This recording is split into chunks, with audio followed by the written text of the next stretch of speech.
सबसे पहले मैं थैंक्स करना चाहूँगा राजेश सर और पिंकी मैम का, जिन्होंने मुझे इस लायक समझा कि मैं आप सब लोगों के सामने अपनी जर्नी शेयर कर सकूँ। एंड सर वॉल्यूम थोड़ा सा कम कर दीजिए। एंड एक चीज़ मैं आप सब लोगों को बोलना चाहूँगा कि आप लोग बहुत लकी हैं कि आपको डायरेक्ट टीम यूनिवर्सल का पार्ट मिल गया। आप सब लोगों को पता है मैं भटक के आया हूँ। मेरी date of joining Team Universal में आज से 2 महीने पुरानी नहीं है, मेरी 5 महीने पुरानी है। मैं किसी अलग ग्रुप से था। करीब करीब नवंबर के एंड में मैंने स्टार्ट किया था और जब तक फरवरी आया तब तक मेरी जो अर्निंग थी वो 47 BUSD थी ओनली। सोच के देखो, नवंबर, दिसंबर, जनवरी, फरवरी 4 महीने में ओनली 47 BUSD मैंने अर्न किया था, इससे ऊपर नहीं किया। क्या चल रहा था उस ग्रुप में, क्या नहीं चल रहा था, मुझे कुछ नहीं पता था। सडनली एक इंस्टाग्राम पे रिक्वेस्ट आई मेरे पास डिजिटल गरिमा के नाम से। एक बार जबरदस्त क्लैप चाहूंगा गरिमा के लिए। इंस्टाग्राम पे उनसे बात हुई और उस टाइम पर मैं अपने माइंड को चेंज कर चुका था कि या तो मुझे फोर्सेस क्विट करना है और या फिर मुझे कोई दूसरा ग्रुप सर्च करना है। तो एक बात आज पिंकी मैम सुबह बता रही थी कि जो चीज को हम लोग अट्रैक्ट करते हैं अपने सबकॉन्शियस माइंड में, अपने मन की जो शक्ति होती है, जो चीज अट्रैक्ट करते हैं, तो किसी ना किसी रास्ते से वो चीज चल के आपके पास आती है। ऐसा ही मेरे साथ हुआ क्या कि मैं ये सोचने लगा था कि मुझे जल्दी से जल्दी ग्रुप को चेंज करना है, क्योंकि फोर्सेस सिस्टम समझ में आ गया था, बट क्या है अंदर की बात, क्या है काम कैसे करना है, नहीं समझ में आया। क्योंकि मैं था डायरेक्ट सेलिंग का पार्ट।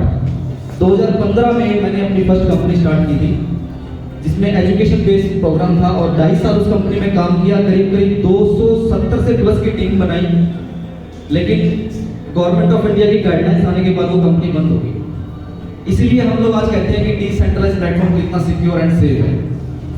2017 में जब वो कंपनी बंद हुई, हम सब लोगों का हौसला टूट गया, क्योंकि जो ड्रीम्स देखे थे, जो सपने देखे थे, जो एक टारगेट लिया था, वो कहीं ना कहीं अचीव नहीं हो पाया।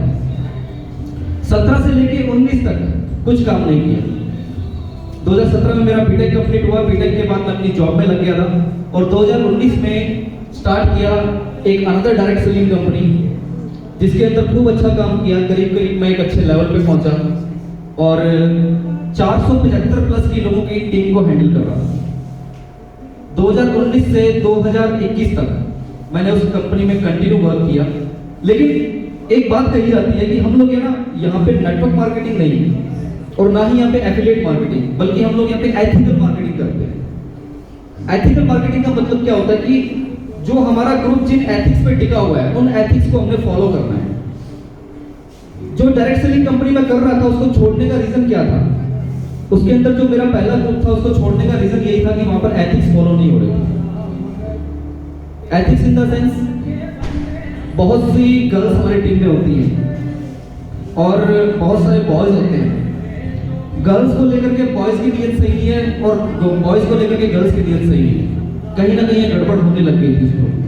तो मेरे माइंड में एक चीज आई कि अगर यही सब करना है तो नेटवर्क मार्केटिंग क्यों करेगा?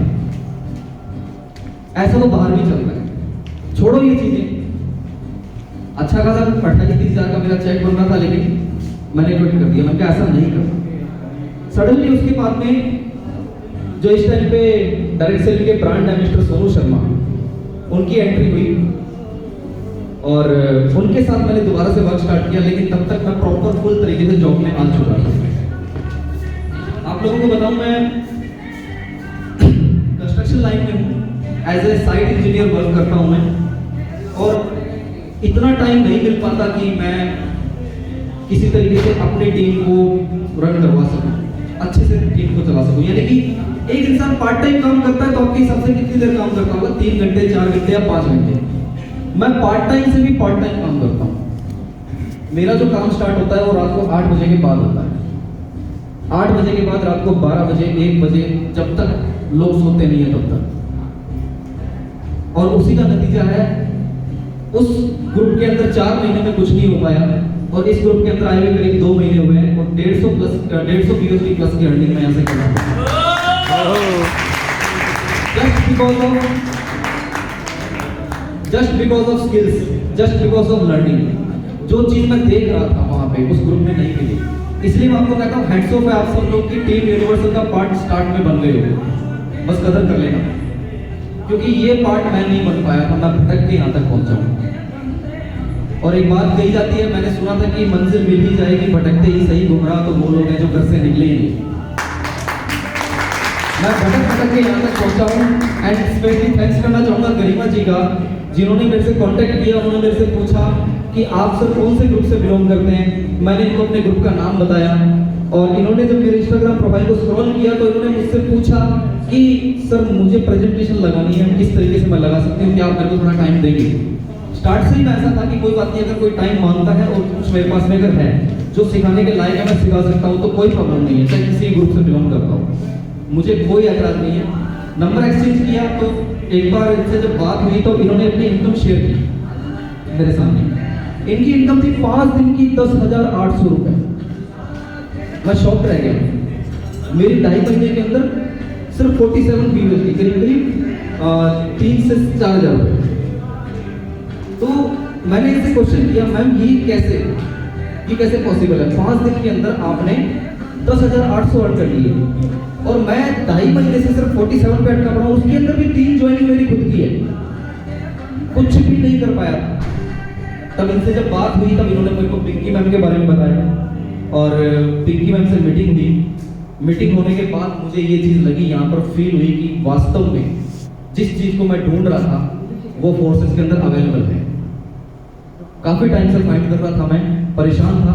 2 ही रास्ते थे, या तो क्विट कर जाऊँ और या फिर कोई ग्रुप ऐसा मिले जिस ग्रुप के अंदर मैं काम कर सकूं। और पिंकी मैम से मीटिंग होने के बाद मेरे को दिल से आवाज आई कि मुझे इस ग्रुप में काम करना चाहिए। और उसी दिन रात को 12 बजे मैंने आईडी लगाई थी और मेरे साथ में जो पास्ट ग्रुप के लोग थे वो लोग भी मेरे साथ में आए। ट्रस्ट एंड बिलीव इतना अच्छा था मेरी टीम का, क्योंकि मेरी टीम वहां पर 7-8 लोगों की थी। उन लोगों ने एक ही बात बोली, विजय जी जहां आप जाओगे हम वहां आपके साथ चलेंगे, क्योंकि हम आपसे हैं। उन सब लोगों को मैं यहाँ पर लेके आया और उनमें से एक पर्सन आज यहाँ प्रेजेंट भी है। कुछ लोग आ नहीं पाए क्योंकि किसी के फैमिली में कुछ प्रॉब्लम, किसी के फैमिली में कुछ प्रॉब्लम, लेकिन कोई इशू नहीं है, नेक्स्ट ट्रिप पे वो लोग जरूर आएंगे।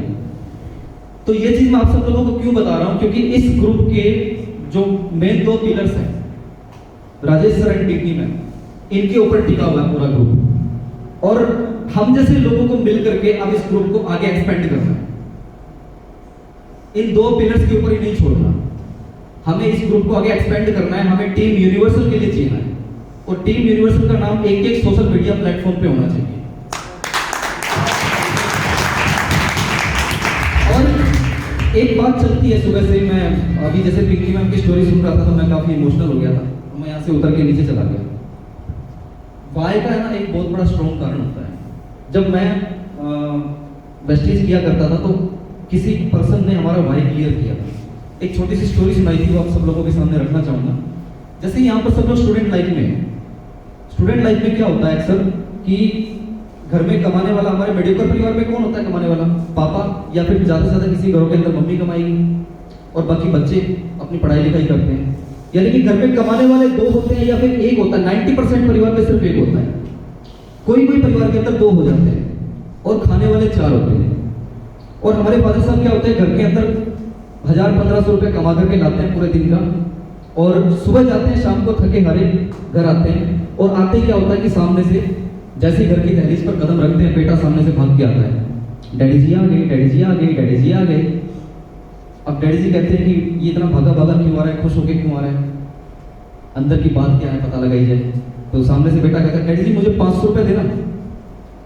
अब बाप का दिल है, मना कैसे कर दूं? बेटे को मना तो नहीं किया जा सकता। भले वो बात एक अलग है कि वही बेटे उस टाइम के बाद में गलत संगतों के अंदर पढ़ने के बाद अपने माँ बाप को भूल जाते हैं, लेकिन माँ बाप ऐसे 2 लोग हैं जो जिंदगी में कभी नहीं भूलते। तो पूछते हैं कि बेटा 500 रुपये किस लिए चाहिए? कि पापा एग्जाम से मुझे सैंपल पेपर लेके आने हैं, और बेटे को निकाल के 500 रुपये दे देते हैं। उसके बाद बेटा उन 500 रुपये का क्या करता है किसी को नहीं पता, कहाँ खर्च करता है किसी को नहीं पता, लेकिन सैंपल पेपर के नाम से अपने फादर से ले लेता है। फादर का दिल कितना प्योर, 500 रुपये दे दिया।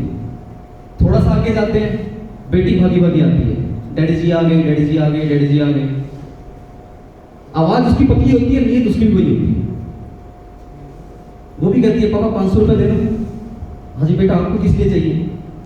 कि पापा आप ही तो कहते हो ना कि आपकी गुड़िया सबसे सुंदर दिखनी चाहिए, ड्रेस चेंज करवानी है। ऐसे इमोशनल करके पापा से 500 रुपए वो भी ले जाती है। थोड़ा सा आगे जाते हैं, अंदर किचन से आवाज आ जाती है, हाँ जी सुनो आगे। वो कहते हैं, पापा जी कहते हैं हाँ जी आ तो गए लेकिन आना चाहिए नहीं, गलत जगह आ गए। कह रहे चलो ठीक है आ गए तो बात सुन लो, खुशखबरी है। अब पापा सोचते हैं कि चलो खुशखबरी देंगे, कुछ तो बात होगी। बोले खुशखबरी ये है कि आटा गया, दाल गया, चीनी गई और सिलेंडर भी गया, लाना पड़ेगा। अच्छा आपको ही 500 चाहिए, लीजिए जी 500।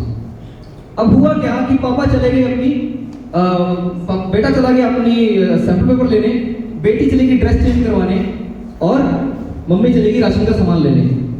यहां तक की कहानी सबको पता थी, लेकिन क्या किसी को पता है पापा कहां गए? कैसा कमांड? पापा इस टाइम पर गए अपने कमरे में और दीवारों की तरफ बैठे, रूम में बैठे, दीवारों की तरफ देखा और देख करके सोचने लगे। क्या सोच में पड़े कि यार पूरे दिन का 1000 से 1500 कमा के लाया था, सारा खर्च हो गया। महीने का 40-45 हजार रुपया कहाँ जाता है घर में पता नहीं चलता, छोटे छोटे कामों में खर्च हो जाता है।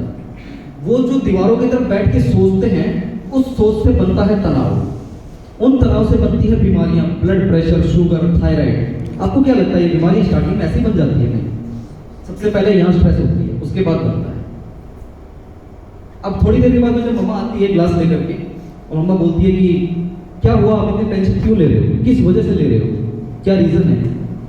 तो पापा कहते हैं टेंशन लो नहीं तो क्या करूं, अभी घर का ये करने वाला पड़ा है, अभी घर का वो करने वाला पड़ा है, दीवारें चेंज करनी है, बेटी की शादी करनी है, बेटे को पढ़ाना है, जो 1000-1500 कमा के लाया था सारा खर्च हो गया। इन शॉर्ट में क्या बात कहूं कि उस घर के अंदर दिक्कतें हैं और समझदार बच्चा वही जो अपनी घर की दिक्कतों को समझ जाए। हुआ क्या, यहां तक की तो थी कहानी घर घर की पार्ट 1। हर घर के अंदर से कहानी होती है, क्या मैं सही कह रहा हूं? यस या नो? Yes sir. लेकिन अब अगर इसके आदर से हम लोग थोड़ा सा इसको चेंज करें, अपने फैमिली को समझें। यहाँ पर ना कई लोग एक बात बोलते हैं कि मेरा है ना ये लोगों को प्रेजेंटेशन देने के अंदर इंटरेस्ट नहीं है, मेरे को ना लोगों के अंदर प्रेजेंटेशन देने में इंटरेस्ट नहीं आता, मैं वो नहीं कर पाता, मेरे अंदर से फीलिंग्स नहीं आती। कभी अपने फादर का चेहरा देखना चाह करके, ये मेरा सबसे ज्यादा स्ट्रॉन्ग वाई बना था। कभी अपना फादर का चेहरा देखना जाके, और अगर वो ठंडी में गर्मी में सुबह 8 बजे उठ के ड्यूटी जाते हैं ना, तो बच्चे तो रूम के अंदर सो रहे होंगे, वो बच्चे को सिर्फ देख के जाते हैं कि अगर आज मेरा इंटरेस्ट ना बना तो इस चेहरे का क्या होगा जो मेरे ऊपर सारी उम्मीदें लगा के बैठा है, इसकी पढ़ाई का क्या होगा, इसकी शादी का क्या होगा। वो सिर्फ वो चेहरा उनको मोटिवेट करता है, जिसकी वजह से वो सुबह 8-8:30 बजे निकल जाते हैं। शाम को थक हार के जब घर पे आते हैं, आपके चेहरे की तरफ देखते हैं, एक छोटी सी स्माइल होगी, वो भी फेक, कि बेटा मैं ठीक हूं, कुछ प्रॉब्लम नहीं है।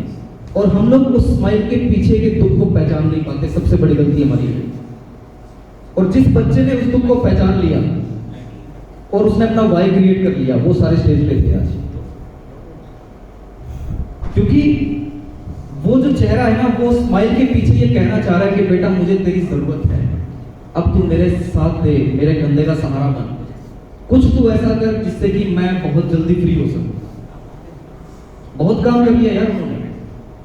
अगर हम लोग इसी तरीके से अपनी फैमिली के अंदर एक छोटा सा बिजनेस, इसको बहुत बड़ा एक्सपेंड करके हाई लेवल तक लेके जाते हैं, जिसमें हम लोग वर्क कर रहे हैं, तो अगली कहानी क्या बनेगी?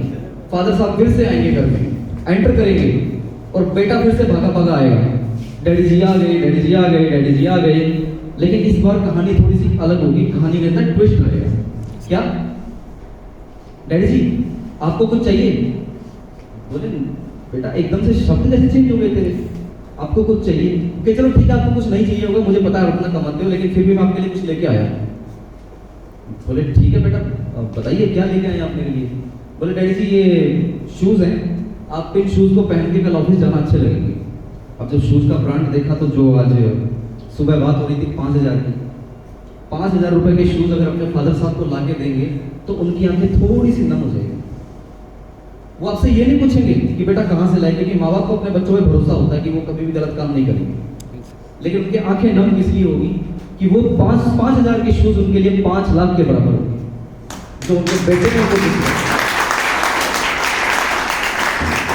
थोड़ा सा आगे जाते हैं, बेटी भागी भागी आती है, वो भी कहती है डैडी जी आ गए, डैडी जी आ गए।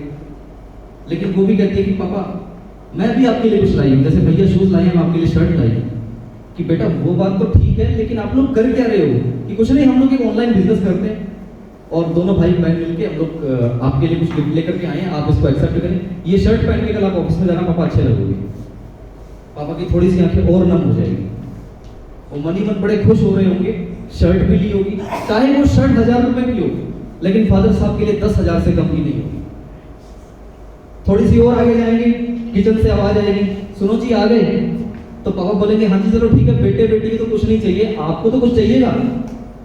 तो बोलेंगे नहीं, तो थोड़ा बहुत मेरे को चाहिए था, बेटे ने दे दिया, थोड़ा बहुत बेटी ने दे दिया, आपने जो कमाया उसको सेफ रखो, हमारे आगे फ्यूचर में काम आएगा। अब क्या होगा? फादर साहब फिर से घर में जाएंगे, कमरे में बैठेंगे, दीवारों की तरफ देखेंगे, लेकिन इस बार तनाव नहीं होगा। इस बार उनके मन के अंदर एक खुशी होगी और नम आंखों के साथ में ऊपर वाले परमपिता परमेश्वर से एक ही प्रे करते होंगे, हे परमात्मा मुझे नहीं पता अगला जीवन कैसा दे, लेकिन औलाद के रूप में मुझे यही लड़का और यही लड़की चाहिए। अगर ऐसा प्राउड फील करना है तो एक ऐसा स्ट्रॉन्ग वाई बना के आज काम करना, ऐसा दिल के अंदर कुछ टच होना चाहिए कि आज मैं अगर काम करूं तो क्यों करूं। मुझे भी रात को नींद आती है दोस्त, 12 बजे, 1 बजे, 2 बजे, लेकिन फिर भी मैं जगता हूं, ट्राई पूरा करता हूं, रात का जो टाइम मिलता है मैं करता हूं। मैंने पिंकी मैम से अभी डिस्कस किया था कुछ दिन पहले, मैंने बोला था मैम मेरी जो इनकम है, जो मेरी सैलरी के बराबर फोर्सेस से जिस दिन हो जाएगी, मैं जॉब को क्विट कर दूंगा, फुल टाइम आऊंगा। मुझे नींद नहीं ऐसी तो मैं सिर्फ वहां पर मजबूरियों के कारण बंधा पड़ा हूं, और उन मजबूरियों को निकालने के लिए मेरे पास में फोर्सेस से बेटर प्लेटफॉर्म नहीं आया अभी तक, और यहां से मैं डेफिनेटली पूरा कर जाऊंगा। तो ये चीजें जो है ये इंसान को फील करवाती हैं, ये इंसान का वाई बनाती है। आज जब मैं अपने घर में जाता हूँ, अपने मम्मी का पापा का चेहरा देखता हूँ, तो मुझे भी ऐसा फील होता है कि इन दो इंसानों ने तेरे लिए बहुत कुछ किया है, इनके लिए करना है। चाहे कुछ भी हो, रात हो दिन हो, 2 घंटे कम सोना पड़े, लेकिन ये दो चेहरों को तुझे जिंदगी बना के देनी है। क्योंकि लाइफ के अंदर आपकी कामयाबी से या फिर आपके नुकसान से, अगर आपके नुकसान से खुश होंगे तो वो सब लोग खुश होंगे, आपके दोस्त, आपके रिश्तेदार, आपके बेस्ट बडीज जिनको चिढ़ होगी, और आपकी कामयाबी से खुश होंगे तो सिर्फ 2 ही चेहरे खुश होंगे, जिनको आप अपने पापा और आपकी मम्मी के नाम से जानते हैं, बाकी कोई खुश नहीं होगा। ये यूनिवर्सल ट्रुथ है, कलयुग में जी रहे हैं हम लोग। जो आपके फादर और जो आपकी मदर हैं, जो दिल से खुशी होगी ना वो उनको होगी, जिसको कहते हैं निस्वार्थ प्रेम। वो आपसे निस्वार्थ प्रेम करेंगे और वो यही बात बोलेंगे, चलो मेरे बेटे ने इतना कमाया, कहां से कमाया कभी नहीं पूछेंगे, कितना कमाया कभी नहीं पूछेंगे, कभी ये नहीं बोलेंगे मेरे को दे दे। दोस्त को बोल के देखो मैंने इतना कमा लिया, वो बोलेगा चलो ठीक है 50,000 उधार दे। सबका कुछ ना कुछ स्वार्थ होता है, लेकिन ये 2 लोगों का कोई स्वार्थ नहीं है। तो एक बार जबरदस्त क्लैप चाहूंगा आप सब लोगों के पेरेंट्स के लिए।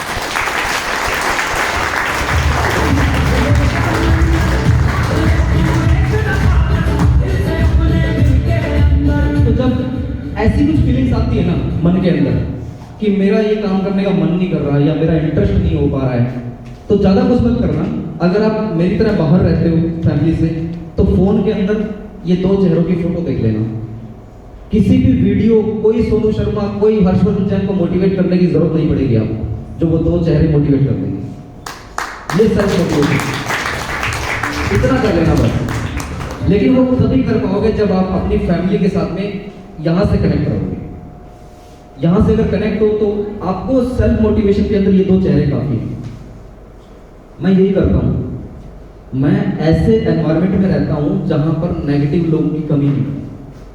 बहुत नेगेटिव लोग रहते हैं, विशाल जी को पता है, गरिमा जी को पता है, जब मेरी इनसे बात होती है, इतने नेगेटिव लोग रहते हैं जिनकी कोई हद नहीं है, लेकिन फिर भी उनसे चीर फाड़ के निकल के आज मैं आप सब लोगों के सामने यहाँ खड़ा हूं। पता नहीं, हम लोग 22 लोग रहते हैं, पता है आपको? 22 में से अकेला मैं हूं जो बिजनेस कर रहा हूं जॉब के साथ, बाकी 21 लोग नेगेटिव ही हैं। दिन में जब गाड़ी के अंदर सफर कर रहे होंगे तो नेगेटिव सॉन्ग सुनेंगे, दर्द दिलों के गम हो जाते, मैं और तुम अगर हम हो जाते, तो सॉन्ग बेदर्दी से प्यार का सहारा ना मिला, बेवफा तेरा मासूम चेहरा, ये सॉन्ग सुनाए। कोई सॉन्ग सही है सुबह सुबह सुनने की? और मेरे को बड़ा गुस्सा आता है। एक दिन मैंने बोल भी दिया था गाड़ी में, और मैंने कहा यार सुबह सुबह तो कम से कम कुछ ढंग का सॉन्ग सुन लिया करो। बोले यार बस क्या बताएं, जिंदगी ऐसी रह गई है। पता नहीं कितने लोगों से धोखा खाए होंगे। अरे मैंने क्यों सुनते हो ऐसे सॉन्ग, कुछ अच्छा सॉन्ग सुनो। मैंने एक दिन जबरदस्ती वो सॉन्ग चला दिया। एक बड़ा फेवरेट सॉन्ग है मेरा, चांद तारे तोड़ लाऊं, आपने सुना होगा शायद, शाहरुख खान का सॉन्ग है, मूवी का नाम भूल गया मैं। जो भी चाहूं वो मैं पाऊं, बस इतना सा ख्वाब है, वो मैंने चला दिया। मैंने कहा इस गाने को फील करो, 1 मिनट नहीं चलने दिया। अगला सॉन्ग लगाया, बेवफा तेरा मासूम चेहरा। अरे मैंने कहा क्या मिलेगा इसमें, जो सॉन्ग है उसको सुनने का ट्राई करो। बोले नहीं ये क्या है, मैं समझ में नहीं आ रहा। मैंने कहा बस कमी यही, कृपा यहीं से अटकी पड़ी है। निर्मल बाबा कहते हैं ना कृपा अटकी पड़ी है, वो कृपा यहीं पे अटकी पड़ी है। आप लोग अपने माइंड को सेट करना ही नहीं चाहते। खुश हो 10-12,000 तक की नौकरियां हैं उनके पास, सोच के देखो। 12,000 में फैमिली है, शादी हो चुकी है, मैं तो फिर भी सिंगल हूँ, मेरी उनसे ज्यादा ही है। शादी हो चुकी है, एक बच्चा है, उसके बाद भी 12,000 में खुश है। कैसे? मैं हैरान हूं इस चीज को देख करके। मुझे नहीं पता उनका फैमिली बैकग्राउंड कैसा है क्या नहीं है, लेकिन एक बात जानता हूं कि परमात्मा अगर थप्पड़ फाड़ के देना जानता है तो थप्पड़ मार के लेना भी जानता है। इसलिए कुछ ना कुछ एक्टिविटीज करते हैं लाइफ के अंदर आगे बढ़ने के लिए। जो 3-4 घंटे 5 घंटे जो भी मिलते हैं उनको स्पेंड करें ऐसी जगह जहां से आपको कुछ ग्रोथ मिल सके। कभी भी ये मत सोचें कि इसके अंदर करूंगा तो मेरा फायदा क्या होगा। नहीं, फायदा नहीं। आप लोग ये सोचें मेरे अंदर डेवलपमेंट क्या आएगी जिससे मेरे को फायदा मिलेगा। वो डेवलपमेंट कहीं ना कहीं आपकी काम आएगी। और ये हमारे ग्रंथों में लिखा हुआ है कि कर्म ही पूजा है। अगर आप कर्म करेंगे तो उसका फल आपको कभी ना कभी मिलेगा। आज नहीं, 2 दिन बाद सही, 10 दिन बाद सही, 15 दिन बाद सही, 20 दिन बाद सही। हम लोग इतना पैसा लगा करके गोवा पहुंचे ना, अभी इसका रिजल्ट आपको नहीं मिलेगा, लेकिन यहाँ से जाने के बाद 1 महीना, 2 महीना, 3 महीना जब वर्किंग करेंगे तब रिजल्ट आएगा, मिलेगा जरूर। ये बस यही थिंकिंग बना करके मैं गोवा आया। तो मेरा फाइनल मैसेज यही है। एंड थैंक यू कहना चाहूंगा Rajesh sir and Pinky ma'am का, big thank you so much ma'am. आपने हेल्प की मेरे को डेवलप करने में, पूरे कोर्सेज कम्युनिटी को समझाने में। Thank you so much. एक बार इन दोनों लोगों के लिए जबरदस्त क्लैप्स हो जाती है।